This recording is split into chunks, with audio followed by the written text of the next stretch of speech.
মানুষের যোগ্যতার সম্মান আছে, যে কাজ করে তার সম্মান আছে। একজন লোক যদি এলাকার দুর্নীতি দূর করতে পারে, আগে অনেক জায়গায় আসলে একটা যাওয়া নিত দিনও ভয় পাইত, এই জায়গাগুলো আমার নিরাপদ হয়ে গেছে মসজিদ অনেক কারণে। জায়গার দাম বাইরে গেছে, যে আমরা কি বাড়ির দাম আছে 5 লাখ টাকা, এখন 8 লাখ টাকা হয়েছে মসজিদের কারণে।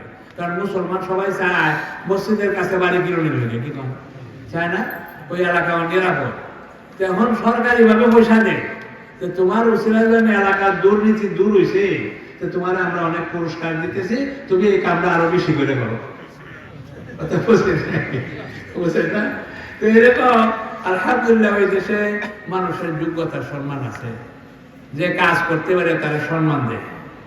এই জন্য ওইখানে ইসলামের কাজ বহু চলতেছে, মাদ্রাসা হইতেছে, মসজিদ হইতেছে, ঈদগাহ হইতেছে, এরকম সব রকমের কাজ চলতেছে। আপনারা দোয়া করেন আল্লাহ পাক তারা তৌফিক দেয়। এখন যে নিউ ইয়র্ক একটা শহর, এই মেয়র রয়েছে মুসলমান, কথা বুঝছেন, শুনছেন, আপনারা শুনেন একটু সময় যে তারা খবর টবর শোনেন। এবং যে মেয়র হয়েছে মোটা মাশাআল্লাহ ইহুদি আগে মেয়র আছেন, হ্যাঁ ফেল করাইছে, বহুত বুড়ে ফেল করছে।